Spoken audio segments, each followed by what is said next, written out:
In this lesson, we'll discuss how to write the electron configuration for an element. Please have your periodic table, note sheet, and orbital energy diagram handy. So what is an electron configuration? An electron configuration shows the arrangement of the electrons within the orbitals of an atom. So what energy level are the electrons in, and what orbitals are they located in, S, P, D, or F? We are going to use an orbital energy diagram to help us write the electron configuration for an element. It is pictured here below. This is the handout that you received in class. Notice at the bottom of the orbital energy diagram there is the 1s orbital. Remember, S is the only shape allowed in the first energy level. As we work our way up the diagram, we get to the second energy level, where we can have both S and P orbitals. Each circle represents an orbital, and for the 2p orbitals, you can see that there are 3 circles, because there are 3 orientations for the p orbitals. Once we get to the third energy level, we have the 3s, the 3p, and the 3d. The 3d has 5 different circles for 5 different orientations. And if we work our way up a little higher, we can see that the f orbitals have 7 circles for 7 different orientations. This diagram very nicely summarizes the quantum mechanical model of the atom. So now all we need to do is assign the electrons for an atom to the orbitals, and we will have our electron configuration. Here is what an electron configuration looks like. The large numbers represent the energy level number. The letters are the orbital shape,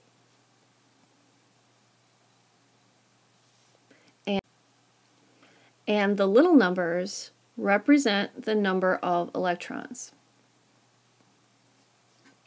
So this electron configuration is saying that there are electrons in the 1s orbital, the 2s, the 2p's, and the 3s. In fact, if we add all the little numbers together, 2 plus 2 plus 6 plus 2, that adds up to 12 electrons. And if we look at our periodic table, magnesium is atomic number 12. This is the electron configuration for magnesium. We can get this electron configuration using the orbital energy diagram, which we will talk about in a little bit, but first we need to talk about the rules for assigning the electrons in the orbital energy diagram. When we are going to assign electrons to the orbital energy diagram, first we must follow the Aufbrau Principle. We're going to start in the lowest energy level and work our way up. And we will put electrons in the lowest energy orbitals first. So for example, when we get to the second energy level, our choices are 2s and 2p. 2s is lower in energy than 2p, so we will put electrons there first. And then before we move on to 3s from 2p, we must make sure that we have filled up all of the 2p orbitals. The arrows in these orbital energy diagrams represent the electrons. And each box here represents an orbital.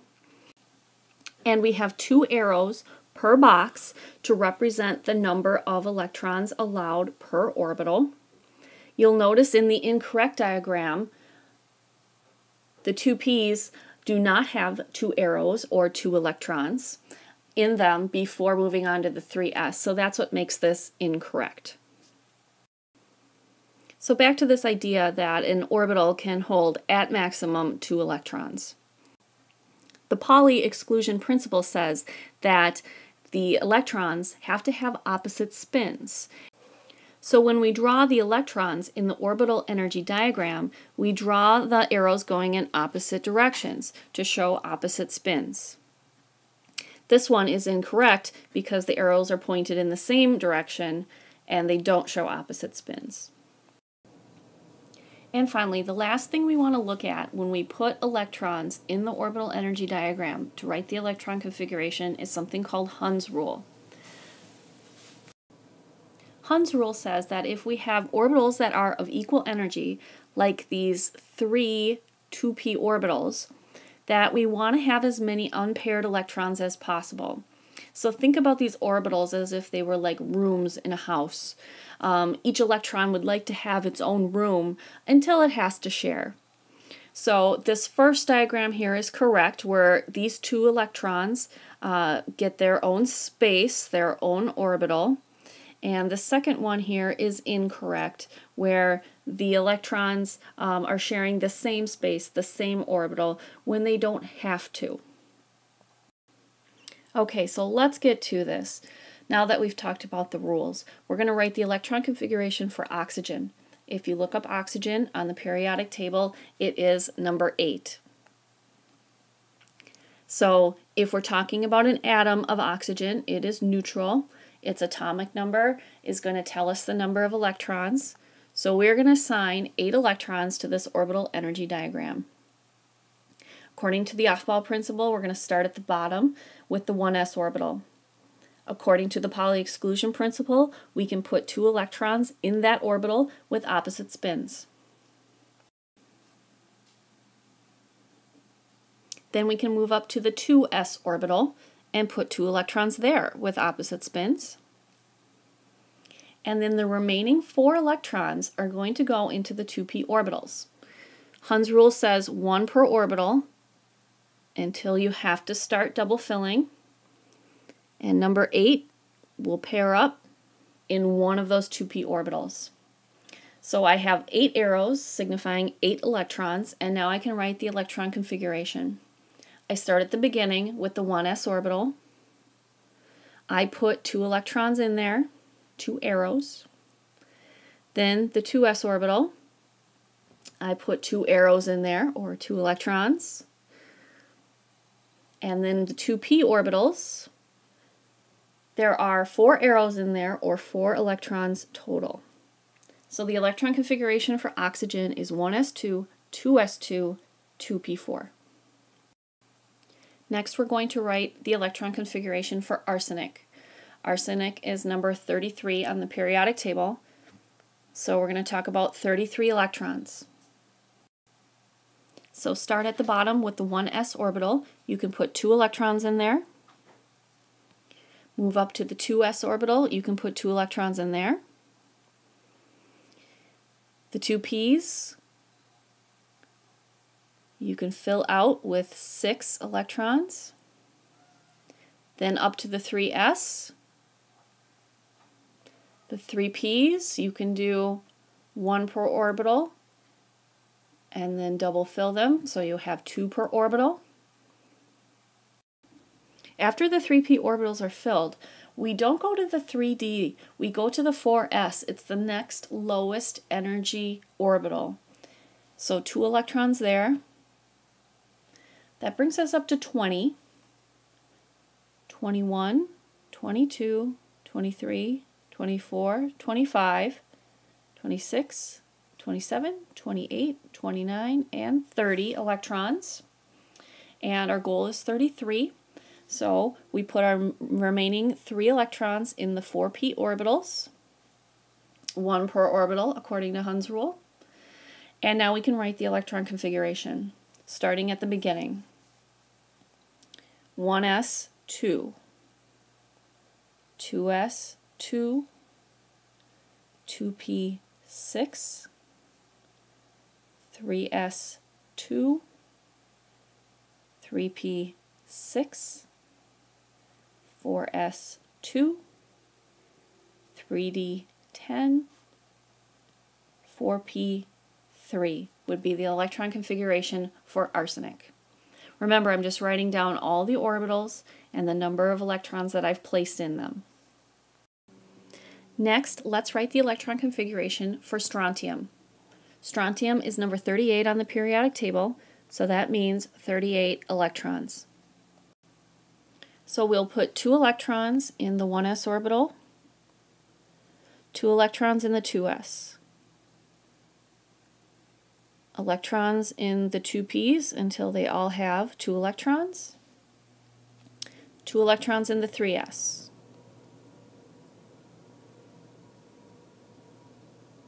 6 electrons in the 3p, 2 electrons in the 4s, 10 electrons total in the 3d,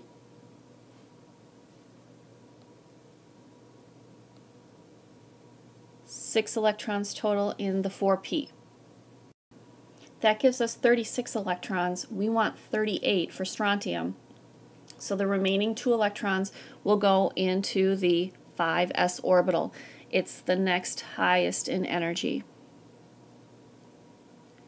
So the electron configuration for strontium, starting at the beginning with the 1s orbital that has 2 electrons, the 2s orbital that has 2 electrons, the 2p orbitals that have 6, the 3s orbital that has 2, the 3p orbitals that have 6, 4s 2, the 3d orbitals that have 10, the 4p orbitals that have 6, and finally the 5s orbital that has 2 electrons. That is the electron configuration for strontium. Please take a few minutes to practice writing the electron configurations for nitrogen, copper, manganese, calcium, and tin. We will go through the answers to these in class. And finally, you can use an electron configuration to determine the identity of an element. All you need to do is count the electrons. Remember, the electrons are the little numbers. So 2 plus 2 plus 5 is 9 electrons in the first example. Fluorine is atomic number 9. In the second example, 2 plus 2 plus 6 plus 2 plus 6 plus 1 is 19 electrons. That's potassium.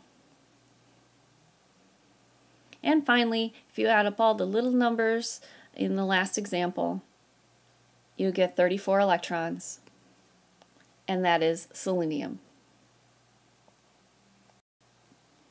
So now you hopefully know how to write an electron configuration using an orbital energy diagram, and how to use an electron configuration to identify an element. If not, please go back and rewatch this video.